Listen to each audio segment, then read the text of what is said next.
What is going on? Welcome into an edition of. Oh shoot! This is my bad. Yeah, I hate it. Force of habit. It's a little reunion of sorts. Oh man! friends. Oh my gosh! I did not know. plan that for the last hour just to mess with Bryan Nolen. The thing is, you didn't mess me up either, though. I just continued to go with it. I know. Just talk over each other. Just whoever's the louder It's voice just- wins. It's just incredible. Wow, What's going on? Massey goes 1 week. What's up, everybody? Welcome on into Happy Hour. let's Once just have again Dalton here host. this Tuesday. I think we goodness. should. Better. Michael than Massey leaves for 1 week and this goes to hell. So what's going on, everybody? It's another edition of Happy Hour. I am Bryan Nolen. We did a little cross promotion last week. Dalton Hopkins was on bringing the heat with Trey Lyle, so we thought Trey Lyle could be on Happy Hour. We didn't plan it that way, but that's just how life goes. Yeah, exactly.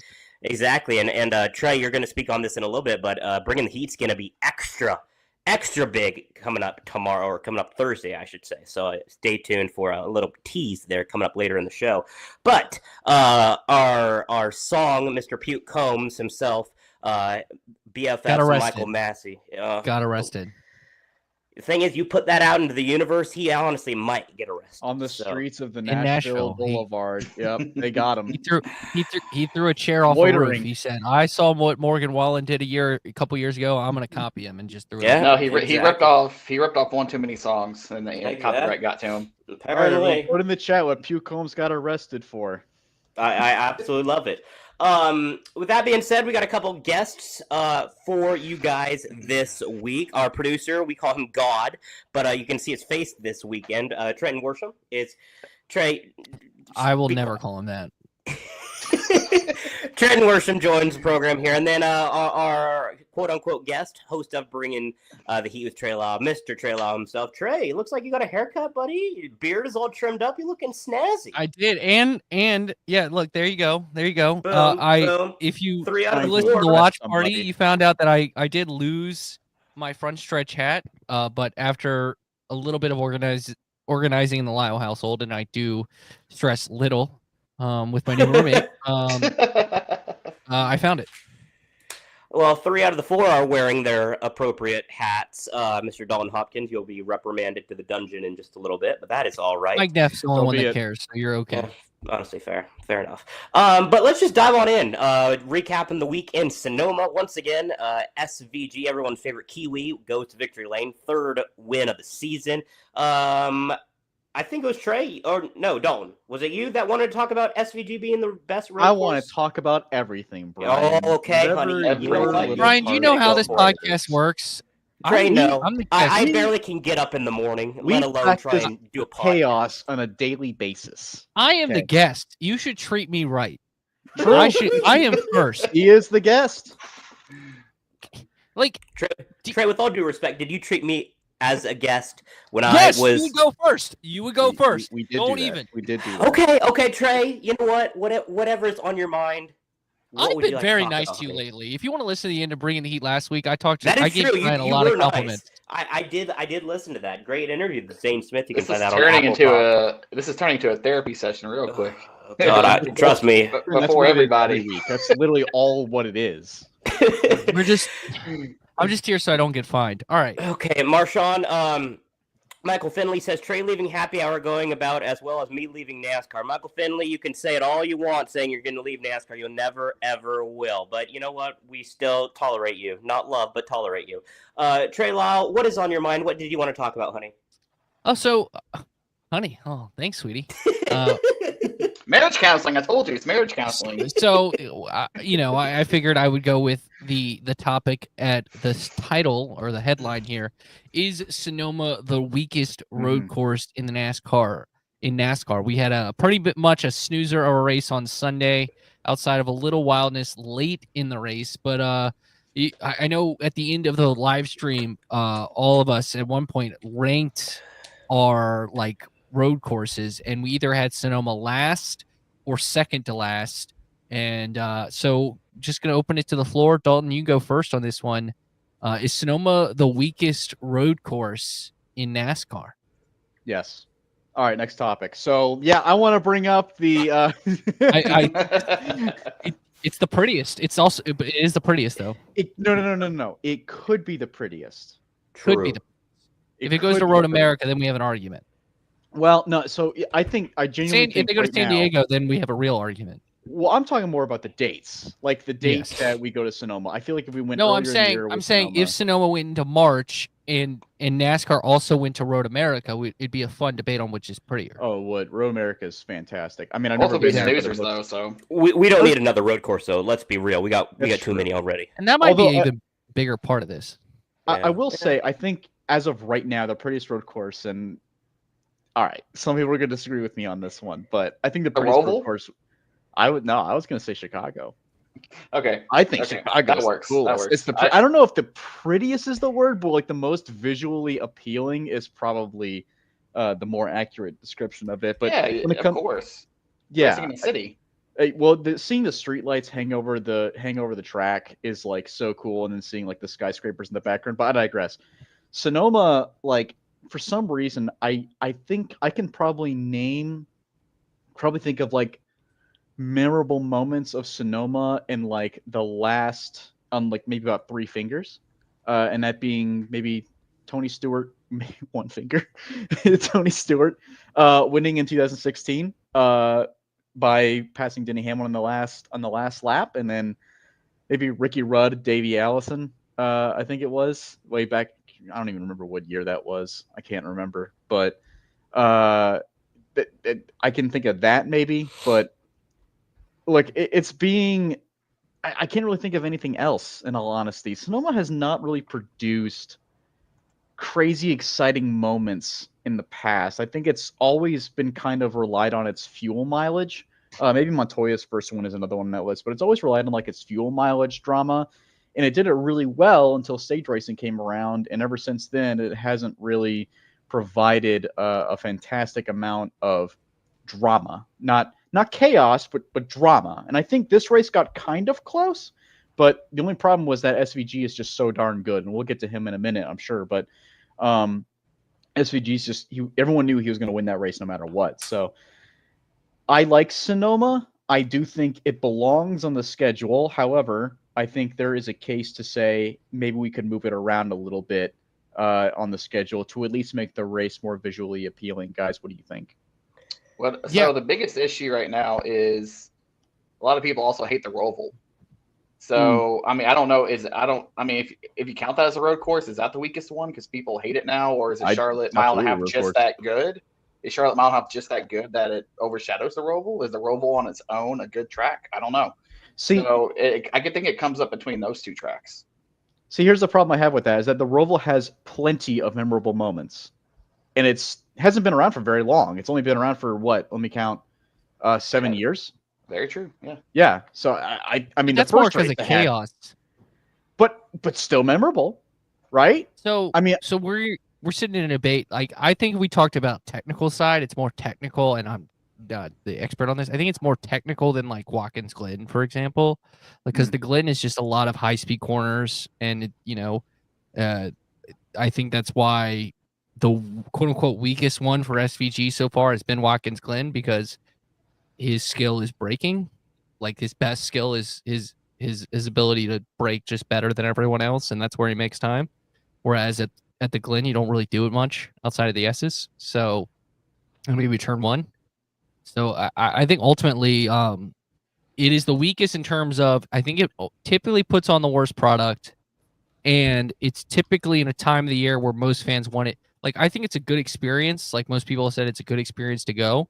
I would like to go just because I think it's in a cool part of the country, being in wine country. Mhm. But if you did it in March, like I think it would be awesome because I just don't think. I mean, maybe now that Zilich is probably going to be in the Cup Series next year, and we're going to have maybe the two best, most talented road course racers we have seen in quite some time in NASCAR being able to go head to head, and we get what we got on Saturday, on Sunday. This might change, but I'm not. And by the way, before we continue, Javier, congratulations, you're right. What a pool. Good pool. You know, I could tell honestly from the ticker. No, you couldn't. Like, because I You were could. lying. That was Fake the Fox news. ticker back in 2006. Okay. I believe you, Dalton. Just remember that. For those of you audio listeners out there, Oh, Trey has the 2006 Save Mart 350 from Sonoma on my TV. I think Robbie Gordon just shredded a tire there too. He sure Sad. Oh, Terry love Labonte was Robbie. leading at one point. that was a road racing goat right there. Mm-hmm. Oh yeah. For me, I literally just had to research if I covered a race in Sonoma. I literally forgot about it. I had to go to my photos and I'm like, did I cover this race in 2023? And in fact, turns out that I did. So you know that it wasn't memorable.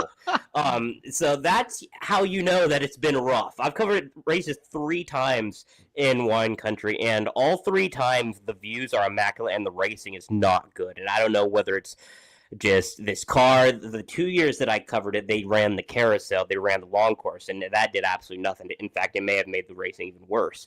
In 2019, they didn't, and it was okay. It wasn't the best, but it was just it was all right. Being there for Suarez's first one, that was pretty cool too. But I mean, Coda's better. Mexico City is in his first year, so I don't know. Chicago's obviously better.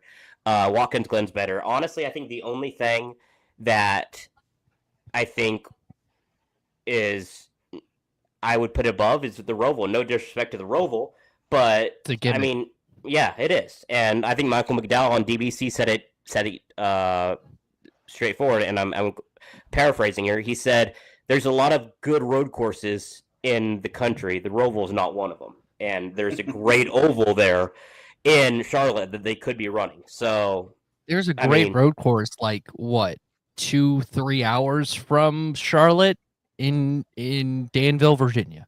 Like there's a great road course right there. Wow, bringing up VIR. VIR. Good pool, Trey. What a pool. Technically my home track. Oh, there's a great road course about 10 minutes away from me at Daytona.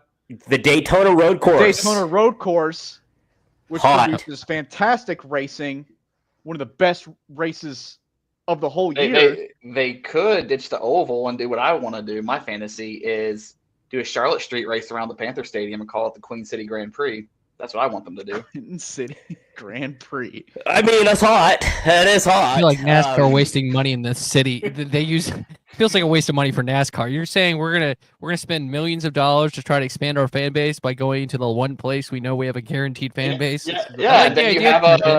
And then you have a tire bounce off another car and smash into the Hall of Fame window. It's like IndyCar saying, let's do a street race in Indianapolis. I don't know if Trenton wants this to happen or just wants NASCAR to die, because my God. I think Trenton doesn't want to travel. I think Trenton wants a street. Trenton doesn't want to travel all the way to San Diego to watch a street race. He just wants to. I've never been to the West Coast. Like, I want to go to Portland. I want to go to Portland for the IndyCar race. Like, I want to get out there. If IndyCar did it in Charlotte, I don't think that's a bad idea. That'd be cool. I think IndyCar does need more East Coast races. That's for sure. Yeah, this is an IndyCar podcast. Richmond. Sorry, I'm coughing. Richmond. So I think I heard maybe was I clear? Cough, Richmond cough or something. I was like Richmond. Anybody else hear Kansas? I heard Kansas. Richmond. But yeah, hopefully things get better. I would love to see it moved in March or February, late February, but the threat of rain. Yes, Trey, that is the reason why, honey. But the thing is, it's just like, yes, sweetie, yes, but they have rain tires. But I know that, Boo. But also, there's a thing called attendance. Right. Do you have a thing going on? I'm just curious. And we're just gonna do as many pet days as we can. Pretty much. But then again, Trey, I think Nolen missed you, buddy. I think Nolen. You really listen missed here, you, Schnookums. But like seriously though, like no offense, but the crowd wasn't good either though this July. Like you saw some empty seats. That would be cool. Finley. Bubba Wallace Finley wrote street course in the National Mall in Washington, D.C. Bubba Wallace wants a street race in Times Square, but we all know that Brian, reminder, we also have audio-only listeners, so you need to read. Thank you. James Krause says, I think NASCAR should have -12 road course races. Well, James, buddy. How does that work? Yeah, I would So say. How does that work? So this can be a part of it, and maybe that's another reason why Sonoma is now being more in the spotlight. Is now we've gone from 2 to we've gone this gigantic jump 2 to 6. What do you think is and this can be part of my topic, and then we can move on. What do you think is the ideal number? Because I think it's 3 or 4. I think it's 5. 6. I think it's 6. Sonoma the Glen. Trenton's got the right idea. Street course. International. Rotate. He had 6. I think it's 6, and that's because it's a 6th of the schedule. Okay, that makes sense. It's only a 6th of the schedule. Look, everyone's acting like road course racing, like NASCAR only does ovals. Road course racing has been around since literally the 2nd race in NASCAR history. That could be Riverside, baby. Daytona Beach was a road course. I mean, I know it was in oval shape, but it was still technically a road course. So Riverside, back in the day. Yeah. Riverside's been around forever. Or 1950s. Was around forever. But it used to be the first and second race. Yeah. Mm-hmm. Yeah. Like that's where that infamous Dale Earnhardt pass in the grass like that you see all the time was like I call it, me on the highway going 180. It's not the most infamous pass in the grass. Because Trey tries to replicate it on the highway. Yeah, I do. I pass people in the grass all the time. They're in my way. No, that's actually Storm Durham. I think. Oh, you're gonna get in trouble. She ain't gonna listen to this. I'm safe. I'm gonna send it to her. Same. Oh, she heard me. I think. Oh boy. I think road course racing is a part of NASCAR. No matter it doesn't whether you like it or not. I think. Look, I will deal with 5. I think 5 is okay too. But road course racing is a part of NASCAR, whether you like it or not. It's a part of racing in general, and we already have a vast majority of ovals. That's fine. That we need ovals. That is NASCAR's bread and butter, and always will be. But road course racing is part of NASCAR's DNA, whether you like it or not. And to sit there and say that we should have less than what we have right now, even though there's only like 6 races out of the schedule, I feel like that's not right. And not to mention, like, we still get some decent road course racing every once in a while. Like, it's not like every race is a snoozer. I remember in 2021, everyone was saying that the road course, we should have like 10 road courses. Like, it just changes every year. I know that's wrong, but like that, it just changes every year. My thing with that is, where did our roots come from as a sport? It didn't come on ovals. It came on the roads with stock cars. It came in the woods with the headlights turned that off. moonshine, man. We're out racing the cops, going around the corners, back That's roads, right. highways. So here's what I propose to have. Street courses are the roots of NASCAR. Street courses is technically old school NASCAR, if you want to be specific with it. Exactly. And I that's will why add we should have this. police officers chasing the Cup Series field Gibbs. through the street. And if they get caught, they're arrested. Is that politically correct in today's day and age, Dalton? Oh boy, let's not go there, okay? If they're caught, their charters are taken away. How about that? Well, I mean, The charters are repoed. We got 2311 has nothing to worry about then.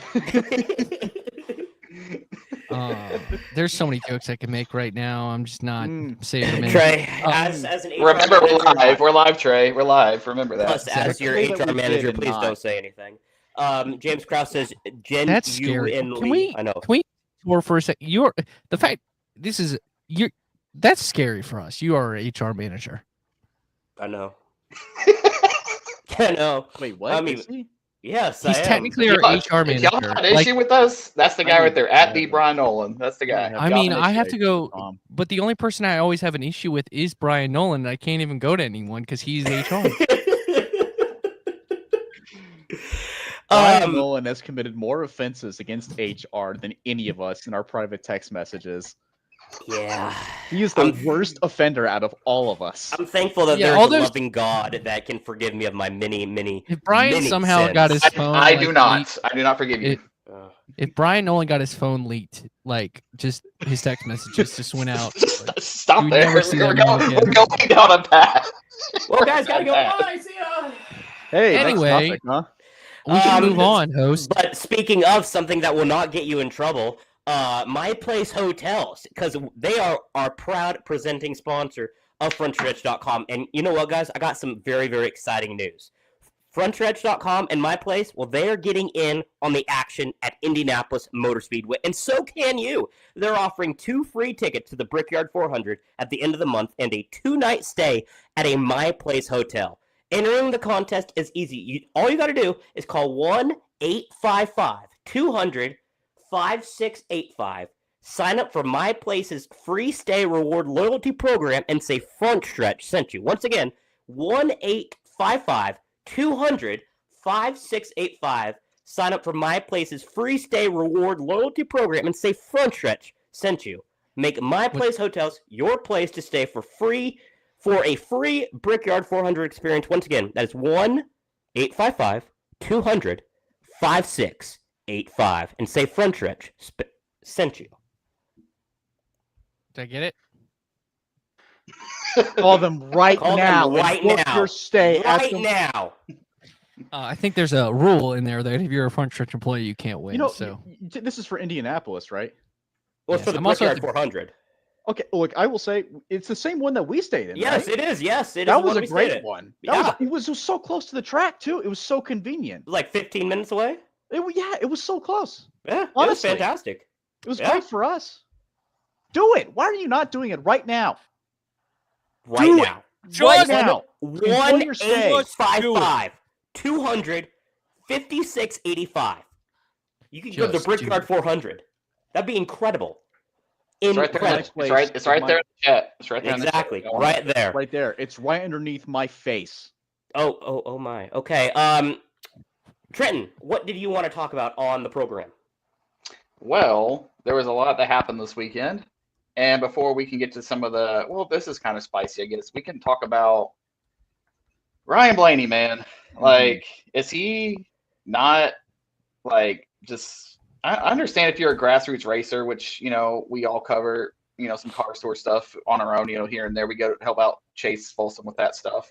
Those guys, they're working all week, working full-time jobs, building those cars up, and they turn them up at a track. They get mad, and some altercations may happen. I get guys in the Cup Series spend hours putting cars together, but I don't think a team, at least his team's going to be mad if he damages his car, bumping someone out of the way who's done something to him. You know what I mean? Like, I think when he says on the radio, which everything you say on the radio should not happen, but when you say you're going to do something, it's like guys saying, "Oh, when I get out of the car, I'm going to do this, this, and this to this person," and they just, "How you doing, man? Yeah, okay, see you next week." They don't, so I don't want to see him become sort of like the guy that people can push around when he's running well, and knowing he's not going to do anything. He needs to get a little of that Chastain Hocevar edge to him and sort of give it back a little bit. So that's my take on that. I think he needs to sort of be a little bit more aggressive. Be RFB. So Mark Brooks said on our YouTube, when did you want him to bump Briscoe? He couldn't catch him. He wasn't just mad at Briscoe. He was mad at Larson.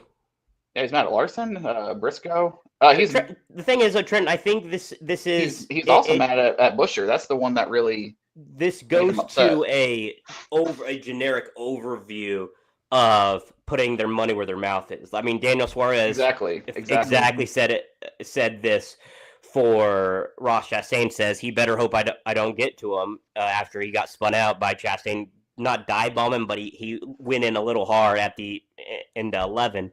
And I was watching his in-car. I think it was at probably the 20 to go or something. Chastain and Suarez, they were right by each other, and Suarez did nothing. I mean, it's part of it's in the heat of the moment. Part of it's just they just want to get under their skin, and then part of it is just they're just ranting and raving. And I highly doubt anything is going to come to fruition. But then again, you got guys like, I mean, Josh Berry dumped Hocevar. Hocevar dumps people. I mean, this is racing. You're in a confined area for 3 hours when it's 100 degrees in the car. You're gonna get pissed off. I think the thing with Blaney though is I think he's had a history, because I mean, if you go on our YouTube channel after this, go watch our post-race coverage with Ryan Blaney that the very amazing, talented Danny Peters captured for us. A lot of the comments on social media across our platforms are talking about he's whining. He always does this. He talks like this a lot and doesn't do anything. And so I don't listen to his radio a lot, so I don't know how much he says these types of things after he gets pushed around, but he never actually follows through to confront somebody or do anything on the track. And so that's becoming his reputation, and that's not a good look for him, especially when he's got like top 5 speed every single week. Yeah, when it comes to Ryan Blaney, I think a lot of the cases that he will say something on the radio where I'm sure he probably feels like he should take back is just heat of the moment, and I feel like it's what a lot of the drivers have done in the past, course, especially like I think it was Bryan who brought it up, like Daniel Suarez. I mean, he said it. He's like, he better hope that I don't come back to him, and it's like that's his teammate. Like he's never gonna do. I mean, teammate for now, but he's never gonna do anything like to somebody that's already like part of his organization, so it's a heat of the moment thing. That said, but if you're getting used up and beaten around like that, and everybody hears everybody's radios and they hear Blaney's just being Blaney on the radio, he's not actually going to do something. You don't have nothing to worry about, and that kind of like paves the way and enables, well, maybe this guy gets a little bit rougher here, maybe this guy bumps him a little bit more here, because he's not going to do anything about it. You know what I mean? Yeah, I don't think it's. I think if Ryan Blaney, I think if enough time passes and Ryan's still upset at somebody, like I'm sure if like next week, if Ryan catches up or catches Chris Buescher, or if they're racing each other, I don't think Ryan's going to do anything, because I don't believe that Ryan was actually really upset with Chris. But if it was a case like Carson Hocevar, where Carson Hocevar and Ricky Stenhouse, like if Carson just spun him out, like completely just wrecked him, and it was completely avoidable, like Bryan would probably get back to him and do something about it. I don't think he's going to say something regardless, but that doesn't mean that he might actually believe, he could just be venting. There's a difference between venting and actually saying that you're going to pay somebody back. And I think what he did on Sunday was venting, but that doesn't mean that Ryan Blaney can't pay somebody back either. And I think, I'm pretty sure he's done it before. Yeah. So I don't know. He was more aggressive. He was more aggressive when he won the championship, trying to bump Chastain all the way, and they had to come down off of that. Chastain didn't do anything wrong, but someone's roughing him up, and he's like, "All right, man, I'm thinking about your fabricators at your shop, so I'm not gonna rough you back up." That it was more so that part of it that kind of threw everybody for a loop, where he's like, I get it, but if everybody's gonna be like, oh, he's gonna be thinking about my guys at the shop, so he's not going to get me back. It kind of softens it a little bit, makes it a little soft, if that makes sense. You're comparing an apple to an orange. Like the championship race where he's trying to get by Ross Chastain for the lead of that race, so he can ensure he can win. He's going to win the championship, versus a regular season race at Sonoma. Like that's two widely different scenarios. It's more so him being aggressive in the past. Is like he can do it, but I will say this: he should be aggressive as hell in the championship. But that's yeah. When it comes to the championship, I think he will be. I just don't think in a regular season race in Sonoma for 5th, he's gonna. I agree with Dalton. I think it's just venting. We have all been pissed off and just yelled something like, "I'm gonna go," even at mad at someone. I'll be like, "I'm gonna go blank this dude up," or like you just yelled at, or I'm. Anytime I interact with Bryan Nolen after I'm done. I'm like, I wish I could see that person so I could, blank that dude up. I would never actually hit Bryan Nolen. So, no, I would not, unless you hit me first. Then, and that's the thing. It's fun. But that's the point. but my point being, I think it's more just venting than anything else, and it makes him a better race car driver. Because if he can just let out that emotion and then get refocused back on the race, and it's what works for him. And I just think long term, it's now Ryan Blaney's proven it enough where he has won a championship, he's won enough races where he's always done this. Felt like he's always done this. Yeah, he has. Like even before, So I agree with Dalton. I get what y'all are saying. I agree with it 100%. I think it's just more so the way he framed it as the reason for it. It's more the thing I think that rubbed people the wrong way. It's like, oh, I'm not going to get mad at Trey even though he pushed me because, his brother might feel bad about it. It's kind of like the same thing. It's like, My brother would It- laugh I- at that. He would enjoy you pushing It's me. true. I His think brother would laugh at that. I like his I brother. think- His brother's cool. I think it's just more so the framing of the context of it from what he tweeted and stuff. There's like you said, there's venting on the radio and stuff, and every driver does it. Everybody there's radioactive and all that stuff that's out there for the radio communications. But I think it's what he said on Twitter is what's kind of like drawing it a little bit, kind of like that's the reason why of all the reasons not to do it. That's the reason is that like that's a good thing to think. That's a good sentiment. But in the Cup Series, I would think that's more of a grassroots kind of thing. You want to not ruin someone's week of work that they're doing between their full-time job and working on a late model car. Yeah, I think maybe the reason was weak, but maybe That's what I'm saying. It's like okay, if he's gonna be thinking about this every week, my shop guys, and I can rough them up and not expect anything. I get what you're saying, but I think that was Ryan just not being able to come up with a better reason at the time, when really the reason is I was just angry at the moment. Like, I was obviously upset in the moment, and then after a while you kind of cooled down and realized, like, okay, like maybe it was just a racing incident. Like, maybe it was I need to take a look at the replay. I need to calm down. I don't want to start a rivalry, shortly before the playoffs start, especially with a guy who might also be in the playoffs. So I think it was more of like, I don't know if that was the main reason. I'm sure it was just kind of Ryan like trying to say something that might not paint him as somebody who gets overly excited or too angry on the radio when something bad happens to him, even though he definitely does. Yeah, he loves his button. James Krause says, I don't think he's sitting there thinking about the other guy's fabricators. I think he's thinking, is getting the guy back worth NASCAR potentially penalizing me? That's also a great point, because like if you get it, sometimes they don't see the first incident. It's kind of like in like recess, like a guy gets mad at you and then so you retaliate and then you're the one that gets sent to timeout. So it's definitely a fair point. Yeah, absolutely.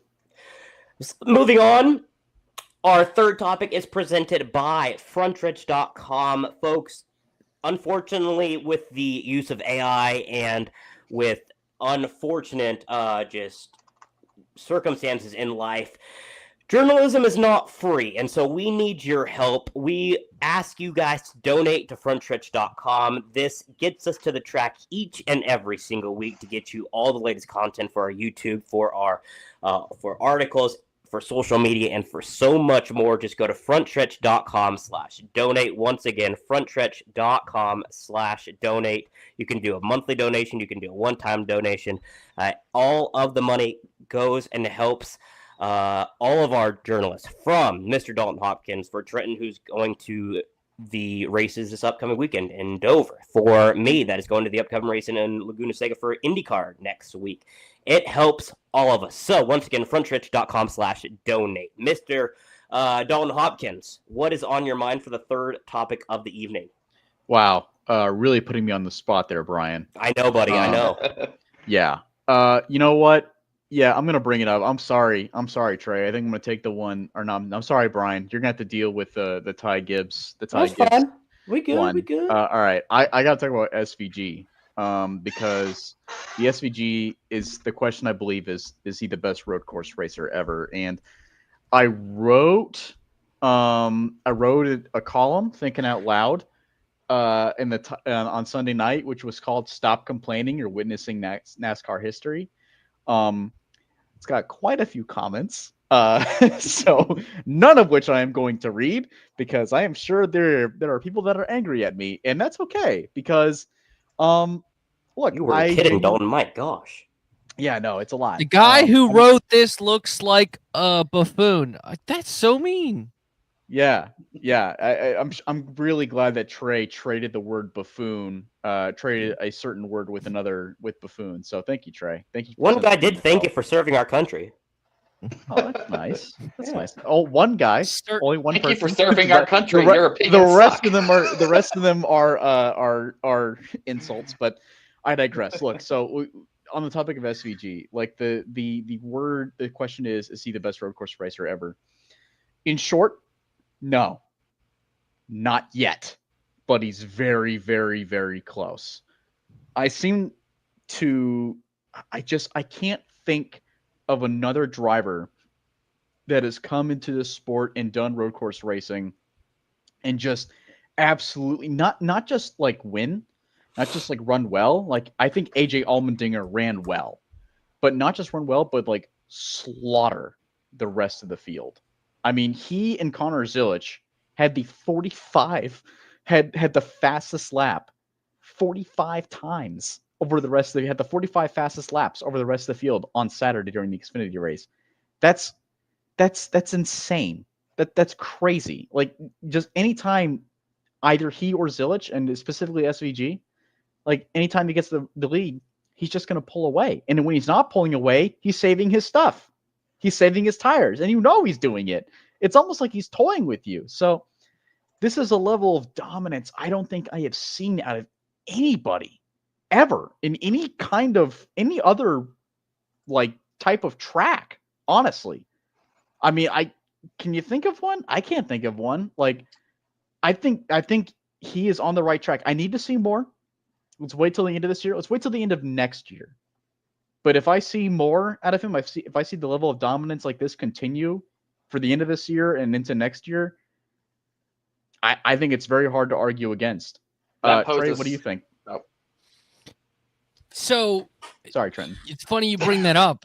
This is a conversation I sort of have with the great Marty Smith on this week's episode of Bringing the Heat with Trey Lyle. All right, Marty Smith. Wow.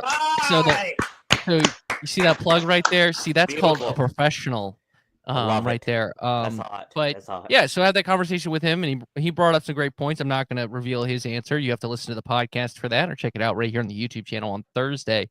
But do appreciate Marty giving some time during SEC Media Days for that. He'll be at Dover this week, by the way, for ESPN's Sports Center's 50 States in 50 Days, and he'll also be in Bristol for when they do the Speedway Classic in a few weeks. So I had to get that plug in because I do appreciate the folks at ESPN for hooking me up. Shout out to Andy as well. Shout out Andy. Shout out Andy. But yeah, so I asked Marty that question, and he laid out a good point. I think I agree with you. I don't think it's not yet. I think he is the best. Like if you took SVG at his best, and you take like a Jeff Gordon at his best, a Chase Elliott at his best, and you put them all in the same equipment at a road course, I think SVG wins the race. Now, to say he's the best road course racer in NASCAR, it's hard because he doesn't have the wins yet, but he might. I don't think he needs Gordon's got 9. Is that the record? Yeah. Right? 9 wins. I don't think he, I mean, he literally could get that next year. Like he could get that next year. Mm-hmm. He could win a 5th. Mm-hmm. He could win a 5th or 6th this year. I think he does get it next year. And then he could get it next year. We don't know the schedule. That's why I'm assuming. It depends on Connor Zilich too. Connor's in Cup. That too, and it could be like what we saw at Chicago, where he wrecks, like he somehow gets wrecked like the 2 laps in and doesn't win the race. So we just never know. But I think he is. If you ask me this question this time next year, when I think what he'll do, I will say yes. But I think there's a guy who just beat him this past weekend that might be a little bit better in a few years. Trey, that leaves me a question for you then. Say he does get 10 road course wins, breaks Jeff Gordon's record. And he's the best ever. He's already gotten more wins than a rookie, or tied it at least. He's the most winningest international driver. And he's probably going to make the playoffs for next few years with this. Say he has 5 years in Cup 4 or 5 years in Cup in his 40s. If he's just like this on road courses, is he a Hall of Fame driver? Okay, calm down there. Let's wait. Just from the international status alone. That is wow. Trenton Worsham. Can I put a maybe? Let's he's a rookie. Can we? I hate this. I hate seeing if a guy Hall of Famer is a rookie. Oh my god! Because literally his career could end tomorrow. That's a good question, though. It's a great question. It's a great question, but you can't. Is he on a Hall of Fame path? I'd argue yes. You have short track guys in the Hall of Fame. Because there is something that he has done that we've never seen before.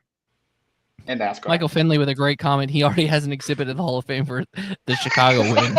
He's in the He's Chicago Hall of already- Fame. See, he's already in the Hall of Fame. The Chicago Sports Hall of Fame. But Wins more than the Cubs and the Bears. I mean, But yeah, I think I agree with you, Dalton. Which boring podcast for me. I've just been agreeing with Dalton the whole time. But Yeah, it's because I'm right all the time. But that is true. But if we took it in a vacuum, he is the best. But you can't call him the best ever because he hasn't won enough. Is where I land. that's why I said if in It's the like- next 4 or 5 years he stays on like, this path. I mean, It's kind of like football. It's kind of like in football right now. I think Patrick Mahomes in a vacuum is the greatest quarterback to ever play. But I mean, I don't you think he can't- can play if he's in a vacuum. He's got to be on his feet, Trey. Oh I my want God! that Do you to- know what that means? It's a metaphor. It's a No metaphor. way, really? Yes. Whoa. yeah, like in the vacuum of space, Trey, I don't think he would play as well. No, he throws the ball Probably. so hard he can throw it through. That's true. There's zero gravity in space, so he could probably throw it for a really But long you have distance. to still call Tom Brady the greatest ever because he's won 7 titles. But I think Mahomes, also won it it's with like 2 SVG. different I don't teams. think SVG has to get And- 9. And 9 he's win- hanging out with Sofia Vergara. That's also you give him 10 Okay, can I steps. finish my point? Sorry, Trey. Sorry, go ahead. I don't think like Mahomes, he'll have to get to the 9 wins benchmark to be considered the greatest road course race ever. Because if he goes on a 2-year run or a 3-year run where he wins 7 of 8 or 6 of 8 or whatever, that's one of the greatest runs at one skill set that we've ever seen in the sport. And so I think personally he's on his way. But yeah, he's and I the think best. international. He has the best skill set when it comes to road course racing that we've ever seen. Plain and Yeah, I simple. think the international aspect adds to the Hall of Fame because the international aspect is he's the best of that group and probably will have that record for a long, long time, unless what Michael Finley says happens and they bring Scott McLaughlin in. Oh God, Finley just wants to create more chaos, and he knows that he's just trying to get under your skin because that's the Finley way. Still He's talked tolerate about you. him twice. There's one right there talking about if Cedric leaves, bring him in, and then he's like, he's not safe as long as he's in North Carolina. Scotty Mac does reside in Charlotte. I often see him. And he criticize just the did the Charlotte summer Airport. shootout. He just did Yeah. the summer shootout in Charlotte, Mhm. with SVG, ironically, in Bubba Wallace. And Bubba. Mhm. Yep, yep. Ironically, wants if we to go do back to that, ironically, we go back to that first Chicago win. It was Austin Cindric who said the only 2 guys in the world who could come here and beat us that day are the guy who won the race and a guy who was racing at Mid Ohio, who he was referring to as Scott McLaughlin. So we're going off topic here, but honestly, speaking of Scotty what? Mac, I mean, We are. I know, crazy. I could see him. It's a be host doing- job to keep have us to on be- track. I just want to mention that. You know what, Trey? Knock it off. I could see Scotty Mac doing the double too because like he lives in Charlotte and everything. So He hey, you wants never to know. do it. Exactly. Mm. I asked him. Penske I left asked him. Really? Yes. Wow. And where can we find that video, Dalton? On Frontstretch's YouTube page. It's an old video open though, wheel. so you'll have The to open look- wheel. Probably the open wheel page. You have to watch a bunch of our videos to go You find gotta- that you gotta video. watch So all of our just Exactly. videos first. hit autoplay and binge them all. You have to watch all our videos tonight. YouTube.com/Frontstretch Open Wheel. Once again, YouTube.com/Frontstretch Open Wheel. Hashtag Frontstretch binge party. I got one more. I got one more thing about SVG and Scott McLaughlin since it brings up one more thing, and we can move on if you want. I heard him on the Kevin Harvick's podcast of a similar name recently, giving an interview about his background to racing, and he mentioned he races dirt cars in Australia. His dad is in rally cars. This guy's doing NASCAR Supercar champion. Is he the best in the world? SVG. I mean, Yeah, he's no. racing 5 different disciplines and he's good at it. So I don't know, man. Alex Pillow. Oh no, Polo. Alex Blow races one discipline of racing. He does these and these. He's just so good That's though. it's all open wheel. It's the he does it without He still fenders. does them like this and like this. It's all open Oh. wheel. And my open wheel expert Michael Finley says he won the New Zealand Grand Prix in open wheel car. So he's Boom. Love it. I absolutely love Brian, it. Brian, what were you gonna say? You were gonna say something. Sonny Hayes is actually the greatest race car driver in the I don't world know, right but now. you know what I do love though? That is my place hotels, Dalton. Me too. Me too. I absolutely love this guy because you know what? One of our Frontstretch sponsors, My Place Hotels, they're getting in on the action at the Indianapolis Motor Speedway, and guess what? So can you guys. They're offering, yes, 2 free tickets. Once again, 2 free tickets to the Brickyard 400 at the end of the month and a 2-night stay at a My Place Hotel. Entering the contest it's simple, y'all.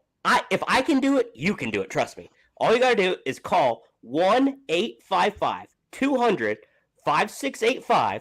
Sign up for My Place's free stay reward loyalty program and say Frontstretch sent you. Once again, make My Place Hotels your place to stay for a free FREE free Brickyard 400 experience. Once again, 1-855-200-5685. Sign up for their reward program and say Frontstretch sent you.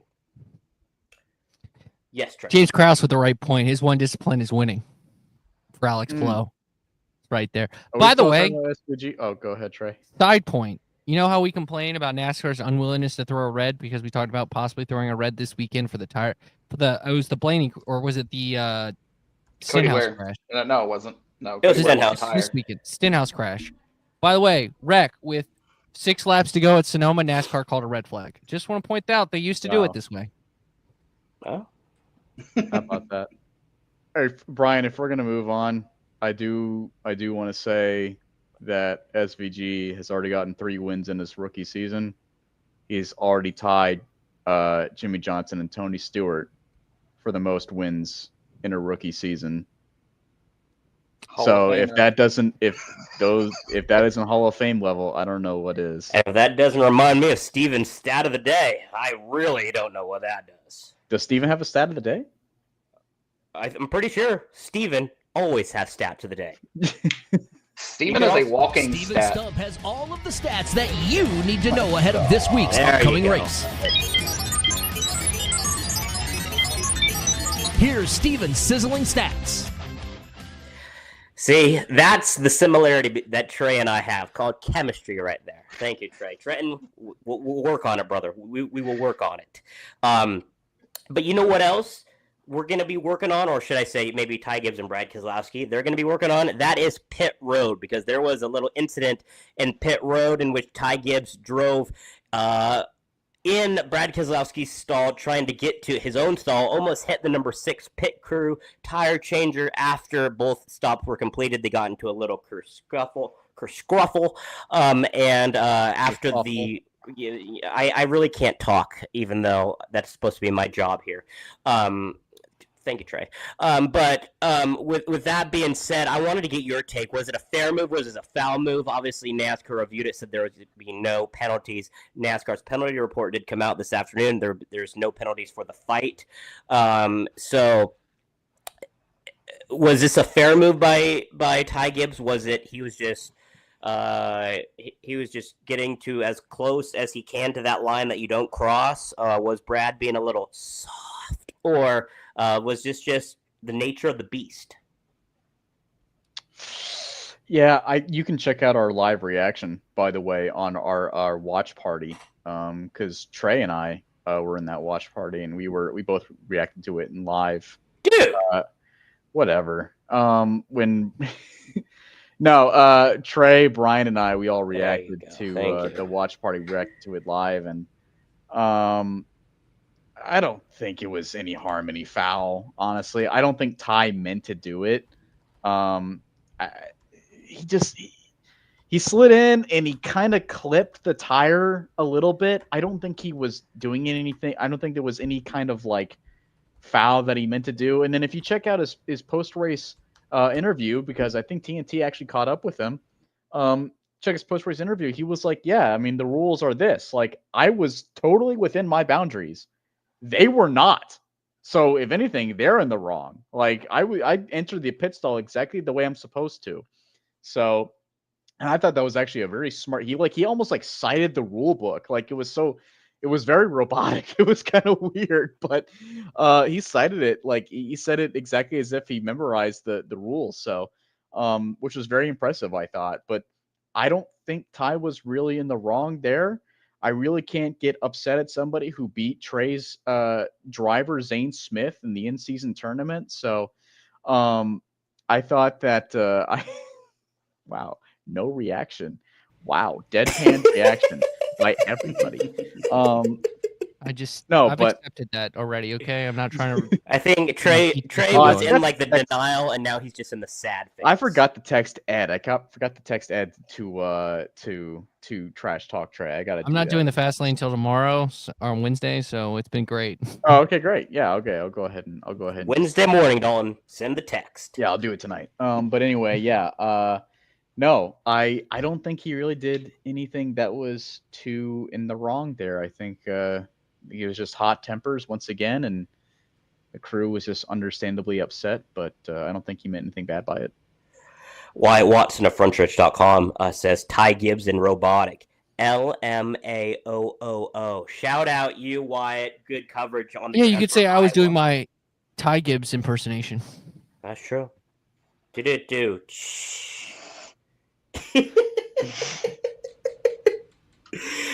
Trenton, fair or foul, should there have been any consequences to this, or was this just pit road in general? Maybe a little bit of everything. Like, was the tire guy in the wrong spot? Maybe. Could have Ty Gibbs been more aware and almost not yeeted a guy into the air? Yeah. Because what would happen if he would have clipped that guy's leg? Would he be saying, well, it's in the rule book that I can enter in at this angle and he was on my, like, I mean, you gotta be kind of conscious there. I know we've had pit row instances in the past with tight quarters and stuff, but does a veteran driver make that move, do the same thing? Does Michael McDowell go around the guy? Does a Denny Hamlin go around the guy? Does even Carson Hocevar go around the guy, you know? But yeah, so I think it's a little bit of wrong place, wrong time for them both. But I think it's on the driver to have the awareness to not hit another human being that's in front of him.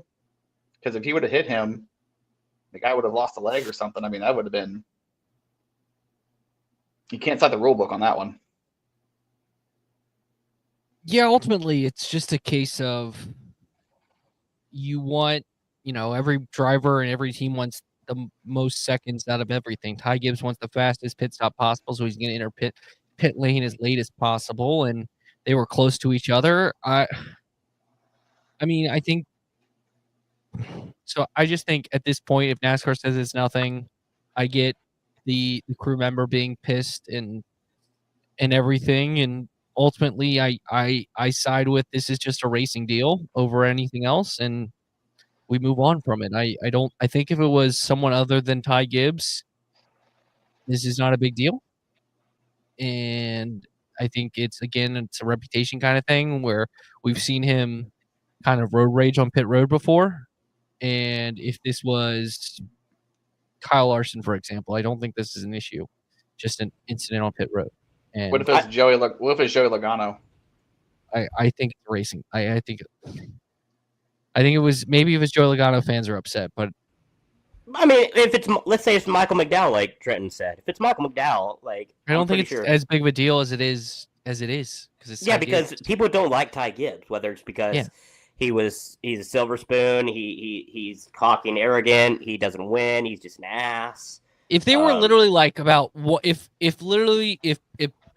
Brad did not pit a lap later, if he pitted a lap later, we are not even in this scenario. It was the fact they were close to each other and they pitted at the same time, and that it led to this moment. And maybe the guy swung out a little bit too much. He was trying. The crew member and Ty Gibbs were both trying to get as many, like literally the quickest pit stop possible, and they happened to intersect.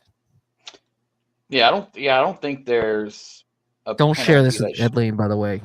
I don't think there should be a penalty or anything if he didn't do anything wrong. I think what it is situational awareness by the driver. That's because, like I said, if he hit the guy that like full on and smashed him between the car or cause a leg to get amputated or something. I mean, something happens. Like what are we gonna say there? Like it's in the rule book, so the guy it's on the guy. It's on that guy. It's not on the driver with the thousands of pound heavy car barreling down 45 miles per hour.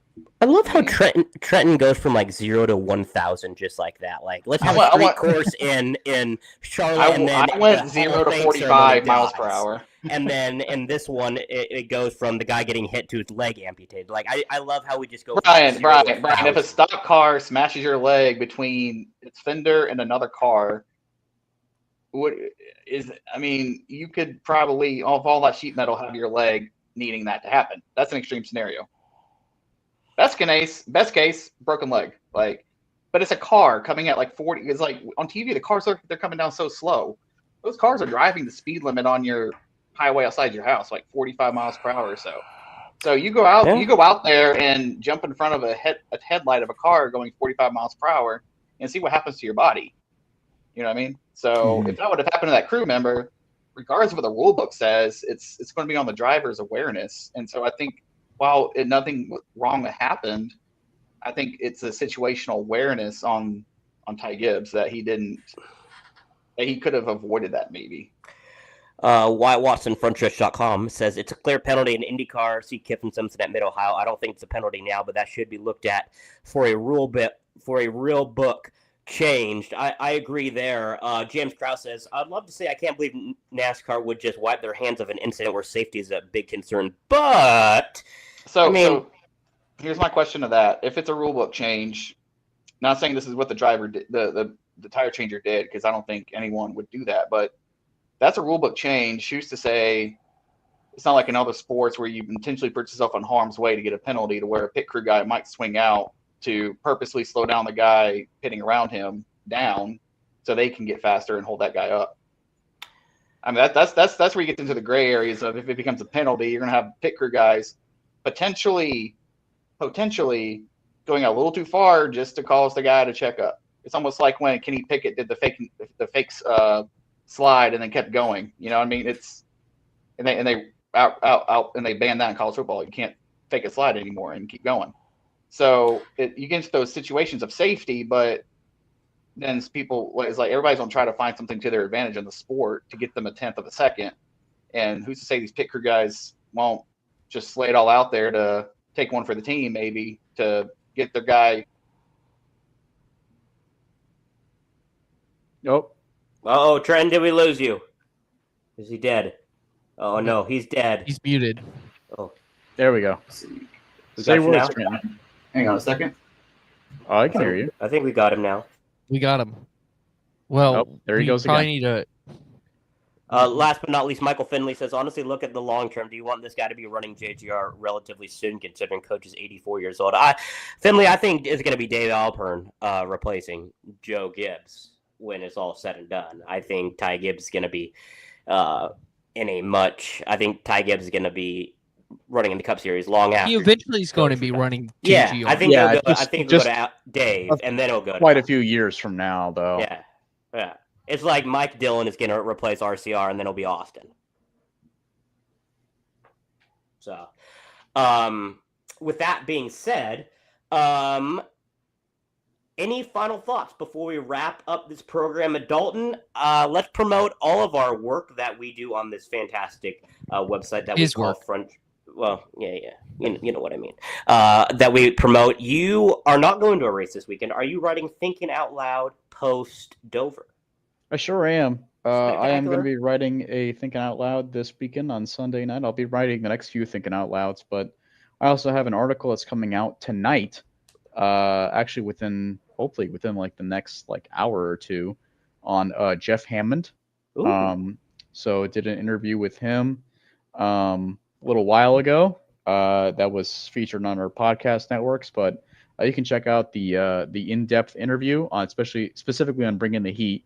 Although back then I'm pretty sure it was Bryan Nolen who was hosting. So, yeah, you can check out the specifics. Wrote a story about it. That'll be out tomorrow morning as well, tomorrow morning. So you can check that out on frontstretch.com, and of course check out Thinking Out Loud on Sunday evening.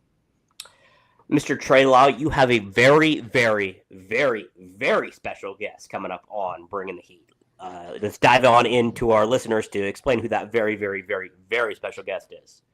Yeah, it's Marty Smith from ESPN. He'll be at Dover this weekend for the for ESPN Sports Center's 50 States in 50 Days, representing the state of Delaware, as they will be in Dover. So talk to him about that, how he's honored to be a part of that. Talk to him a little bit about the in-season challenge, the run that Ty Dillon is on, his thoughts about SVG, and obviously he has a podcast now with Jimmy Johnson. So we went about that, how Jimmy's handling Legacy Motor Club, and much more. It was a fun conversation. We got in, so we recorded it today. It'll come out on Thursday, because he is at SEC Media Days down in Atlanta. So he was busy. He literally ended the interview with saying he was going to go talk to Kirby Smart. So nice flex by him to end the interview. I will say that's the actual, but check out the content. And I will also have Danny Boy with me, Danny Peters, who is at Sonoma. We'll talk the latest news and notes there as well. So Bring the Heat coming out on Thursday on the podcast feed. And yes, Wyatt Watson, we all love Marty Smith here. That is true. It is a party when Wyatt Watson hosts Through the Gears, so make sure you plug that. And he is just about to record another edition of the Pit Straight. I'm pretty sure him and Alex Gintz, the guy that loves me, Alex Gintz, and what a majestic creature that man is. He is going to be co-hosting with Wyatt Watson. They'll be recapping the wildness in Iowa and more. And then, Trenton, I don't know if you can hear us. You'll be covering the races in Dover. Give us a little preview of what you're going to be cooking up at the track. So right now, I did send in a request to talk to Ty Dillon. We'll see if that happens or not. He's had a very interesting career. You know, he's getting a shot in Cup. He's getting a lot of sponsor attention with his in-season challenge stuff. So I want to talk to him about that and, you know, his career up to this point. I am going to cook up a feature if it all works out for ARCA. Talk to some ARCA teams and sort of do a feature on that series and the state of it and what can be done to make it better on that side of things. So there's a few other drivers I have in mind to reach out to. I just haven't sent it out yet. So, but yeah, Dover is going to be fun. Never been to that racetrack. Growing up, for some reason, it was fun to race on the video games, and so I've always wanted to go see that track, even though it may not put on the best racing. So definitely looking forward to it. I'll be joined there with Andrew Stoddard. So make sure when you go there, you are on the bridge when the cars come under it, because it is incredible. It is so cool. You'll feel it. They have something similar to that at the Roll Bowl, where you can walk from one side of the garage area into the infield, and just seeing those cars coming around just right at you is just amazing. So yeah, definitely going to check that part out too. So that's perfect. Looking forward to that as well. So I love it, Billy. You can take a picture with Miles. Guys, shows Miles the Monster some love there too. So I love it, Billy. No, NASCAR is on concrete this weekend. They are at Dover. Finley, I don't know who that guy is. He could be fake. Arvid Lindblad. So I don't know. Listen to the Pit Straight for your Formula One news. For me, I got nothing. I'll be probably on the watch party this week with Trey Lyle. So we'll be diving into Dover. I'm not going to be on the watch party this weekend. I'll tell you that right now. Okay, then it will be me and Neff. Then we'll hopefully. I will be at a beach. I will be enjoying myself. Neff will probably be since I am secretly a lawyer, I may be bailing Pew Combs out of jail. So we never know. True. But I will not be at the watch party. That is true. Maybe not so angry old man this week, because we're finally back to an oval track. And that is also losing it with the road courses the last couple weeks. Oh no, it's not 500 miles. I was going to say. So that is true. Well, we got a plethora of content for you. Andrew Stoddard, Trenton's going to be at Dover. Wyatt Watson, Steven Stump, they're going to be in Toronto for IndyCar. So stay tuned to all Frontstretch.com and then youtube.com/Frontstretch, youtube.com/Frontstretch. Open wheel for all the latest content. Once again, coming up on the podcast network, you got Bringing the Heat and then Through the Gears, Stock Car Scoop every single week. For Dalton Hopkins, Trenton Worsham, Trey Lyle, I am Bryan Nolen. We'll talk with you next Tuesday here. This was another edition of Frontstretch's Happy Hour.